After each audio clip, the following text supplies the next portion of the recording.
Hi everyone, welcome to episode 2 of season 1. Today the topic is menstrual cycles.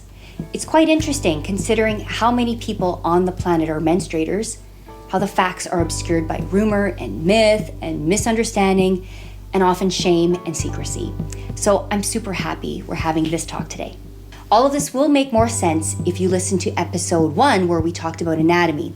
If you missed that, you can pause and listen to it now and come back and rejoin the conversation. What wasn't on that initial episode of female gynecologic anatomy is that reproductive health in so many ways involves the anatomy of the brain. From puberty to periods to sex drive, the brain is often referred to as the most important sex organ. For all those years before puberty, sex hormones that originate in the brain are basically turned off. The definition of puberty is these hormone pathways get turned on. Through a combination of genetic and environmental influences, at some point, the brain starts sending messages to the gonads. I'm using the term gonads because that's the term, whether male or female. In XY individuals, it's testes, and in XX individuals, it's ovaries. They start from the same little gonad nubbins when you are an embryo, and based on your genetics, they're stimulated to become either testicles or ovaries. Crazy, right? That blew my mind in medical school. So in puberty, the brain starts sending repetitive signals down to the ovaries to start developing eggs, which creates estrogen, crucial for the development of breast tissue, of pubic hair, of a growth spurt, and then finally period starting. This can be a rocky road for all genders because a whole lot of hormones are going up and down, not only changing our physical bodies, but also our thought patterns and our moods. Not to mention that for females, this process eventually leads to periods and bleeding. Every menstruator on the planet can remember their first period. And many cultures, both historic and present, acknowledge this landmark event. It does typically take a couple of years for periods to settle out to becoming a monthly predictable pattern. This predictable pattern goes something like this. At the time of the last period, the brain starts to send follicle-stimulating hormone, or FSH, to the ovaries to stimulate egg follicles. These follicles make estrogen, which rises in the first 2 weeks after the last period and causes growth of a new plushy lining of the endometrium. This increasing estrogen not only grows the lining, but also talks back to the brain as feedback that there is an egg worth ovulating. The brain then releases a different hormone called luteinizing hormone, or LH, which causes the follicle shell, let's call it, to break open and the egg leaves the ovary. This is ovulation. It typically happens around 14 days from the last period and can be associated with a change in vaginal discharge from being tacky and white to being more clear and frankly kind of goopy. That is a completely normal sign of ovulation, which is suppressed on the birth control pill. We can cover that in a future session on contraception. Some people experience increased sex drive with ovulation. Some experience a whole lot of pain. It's a significant event to ovulate. Now that shell that's left behind from the released egg is really important. It becomes a gland called the corpus luteum, and it secretes a second hormone called progesterone. Progesterone basically tells the body that ovulation has occurred and to hang on for a little bit and wait and see if there's a pregnancy. The ovulated egg travels through the fallopian tube and makes it into the actual uterine cavity. If the egg meets a sperm along this journey and is fertilized, it proceeds to the uterine cavity and implants in that plushy lining that has been prepared by the estrogen, and it starts to grow as a pregnancy. If there are no sperm around, then when the egg meets the lining of the uterus, it has not been fertilized, and the hormone levels fall sharply.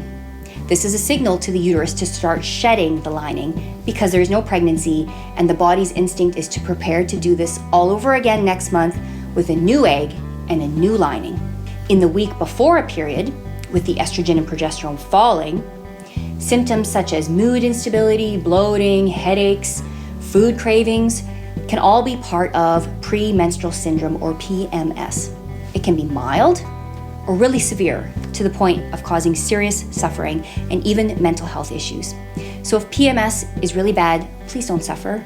There are methods to help, so talk to your health provider to discuss your options. When it comes to the actual period, the uterus muscle layer or myometrium contracts and pushes out that endometrium lining. Unlike choosing to contract, like an arm muscle to lift something, the uterus has an instinct to contract on its own to clean out this lining, which is felt as menstrual cramps. Menstrual flow is a mixture of this lining and blood from the vessels that are exposed when the lining is shedding off. It's like wiping out on your bike and having a patch on your leg that has the top layer of skin rubbed off, and it kind of oozes from that area. If it's a heavy period, blood is collecting faster than the uterus is cramping, and anytime blood sits for a while, it forms clots. The muscle then has to work harder to push out clots, and cramps are worse. Menstrual cramps can cause contractions in your bowels too, which some people call period diarrhea. Also, conditions like endometriosis, where some of the endometrium lining implants elsewhere in your body, like inside your abdomen, can be associated with excruciating abdominal pain during a period. Endometriosis is also a very misunderstood problem. So if pain in your period is really bad, a gynecologist often is involved to help with diagnosis and treatment.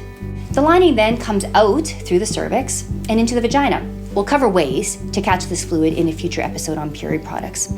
The average number of days for a period to last is anywhere from 3 to 8. The flow can be light or moderate or severe, and this is practically described as how often it's necessary to change period products. If light or teen-sized tampons and light pads are needed and changed only every 5 to 6 hours, this would be considered light bleeding. If a period instead is soaking a tampon every hour, especially a super plus, with potentially a backup pad for leaks, or in the middle of the night, period products are soaked through, we call this heavy bleeding. This is a risk for anemia and low blood pressure and feeling really weak after a period. Heavy bleeding is also something that shouldn't be lived with, no matter what your age is. There can be reasons for heavy bleeding, like thyroid problems or bleeding disorders, or fibroids, which are little round muscle marbles inside the uterus, which can be small or large and usually don't cause a problem. It also is common for periods to get heavier in the late 40s as women approach menopause. Depending on the reason for your heavy bleeding, we can do things to help. We'll put some links at the end of this presentation actually that will help you figure out if you have light or heavy periods and what absorbency you should use. Now, the beautiful thing about the vagina is that this bleeding happens every single month and the vagina knows how to take care of itself. There are secretions from the vagina which create an outward flow of discharge so that the last bits of period are naturally cleared out. And there are healthy bacteria in the vagina that return everything back to normal, kind of like the normal bacteria in the gut. That means it's not recommended to use douches or fancy cleansers or anything else to clean the vagina. That's only going to disrupt a delicate and perfect balance that already exists. So trust your vagina. It knows what it's doing. Now, the vulva, on the other hand, is a slightly different story. On the outside, it might become irritated from dried period blood or from contact with period products. So rinsing with water after using the bathroom and choosing non-fragranced and non-synthetic products that allow the skin to breathe can reduce irritation on the vulva. And then, before you know it, the next month is starting. Typically, this whole process, as amazing and complex as it sounds, takes on average between 21 and 35 days. It can be really helpful to write it down on a calendar or use a period tracking app so you can be more aware of where you are in the process. We'll add some links below for some good period tracking apps. So that's the very basics of what you need to know about a period in about 10 minutes. A great website like yourperiod.ca has all of the extra details, so check it out. And I'll see you next time for more Only Doc Talk.